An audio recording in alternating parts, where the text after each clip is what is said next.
A train passing a platform at speed does two things to the air around it. First, it shoves a pressure wave out ahead of itself. That pushes you away from the track. Then, once it's gone past, air rushes in behind it to fill the hole, and that pulls you towards the train. Push, then pull. The pull is the one that gets you. Which is the entire reason there's a yellow line painted on the platform. Which is why the lines exist.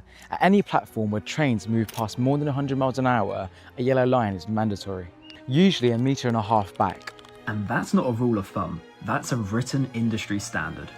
And 1.5 meters isn't usually enough. On the 7th of April 2016 at Twyford Station in Berkshire, a mother parks her disabled daughter's wheelchair on platform 4. Her brakes are on and she's 2.4 meters behind the platform. That's a full meter behind the yellow line. A freight train comes through, not fast, about 45 miles an hour, with 16 loaded wagons and 28 hoppers.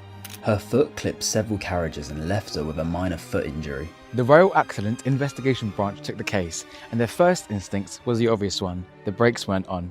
The mother was adamant that the brakes were on, so they tested it properly.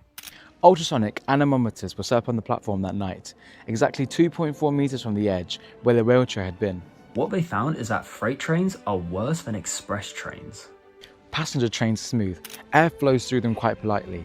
Freight trains are lumpy, gaps between wagons, different heights and containers, so they shed vortices in every direction. These vortices can cancel each other out or they can stack together. The longer and faster the freight train, the better the odds that stack in exactly the wrong way.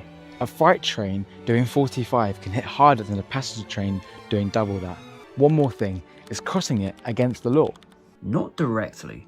Read the railway bylaws and you'll see that there's actually no law saying that you must remain behind the yellow line. But Bylaw 12 says that you must not, without good cause, disobey a safety notice, and the sign telling you to stand behind the yellow line is a safety notice. Which makes it an offence, carrying a fine up to £1,000. For standing on some point. Which brings us up to Penrith. For a short period, Penrith Station had signs warning passengers about the pull from different passing trains. Somebody had to pick the wording.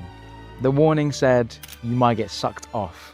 The sign went viral, and then it came down. Aerodynamically accurate though.